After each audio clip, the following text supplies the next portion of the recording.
His friend Maesius Maximus. Do you remember? Often reading of the great controversies arising from the Lex Tabellaria and the great esteem or censure it conferred on the proposal. Nowadays, however, the procedure is approved in the Senate with no disagreement as being the best. On the day of the elections, everyone requested a wax tablet. With open voting in public, we had early been more intemperate than in the free for all in those public assemblies. The time limit for speeches was not maintained. No moderation was shown in establishing silence. People did not even observe propriety in remaining seated. Loud and confused shouting was heard from every side.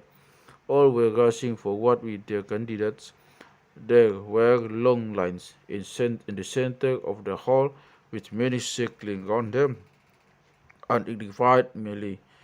To such an extent had we abandoned the custom of fireworks, with whom everything was well ordered, under control, and peaceful, upholding the dignity and decency of the Senate House.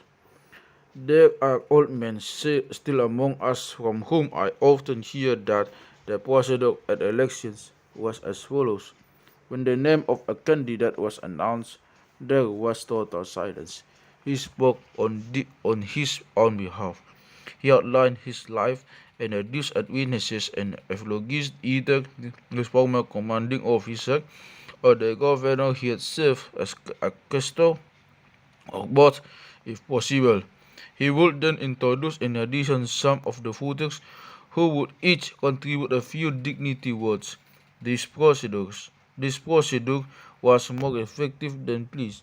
Sometimes a candidate would challenge a rival's origin, age, or even character. The Senate would listen with austere sobriety. As a result, candidates who were worthy rather than influential gained the day. Nowadays, these proceedings have been marked by uncontrolled sorts of support, and recourse has been to secret voting as a remedy. Meanwhile, it has already served as that remedy because it was a novel and emergency measure, but the fact that as time goes on the remedy itself may give rise to vices, the danger being that silent voting may be quietly invaded by shamelessness, for how few evince the same concern for what is honorable in secret as in public. Many show respect for the reputation, but few for the conscience. But it is too early to worry about the future. In the meantime, thanks to these writing tablets, we shall have magistrates who have deserved election for just in court cases, in which assist financial compensation. So in these elections, when suddenly placed into service, we have performed as honest judges.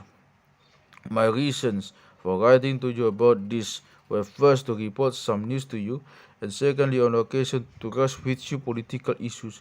The opportunity for raising this topic comes comes less frequently to us than it did to men of all, and for that reason we should be more reluctant to forget it.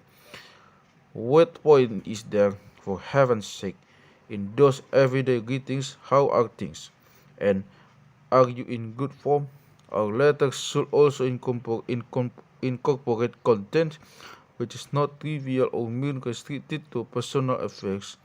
It is true that everything is under the control of man, who has alone undertaken their concerns and toils of all for the common good. But from that our standing source of kindness, certain streams flow down to us at a health-giving temperature. We can draw on this for ourselves, and also by our letters transmit them to our absent friends. Farewell.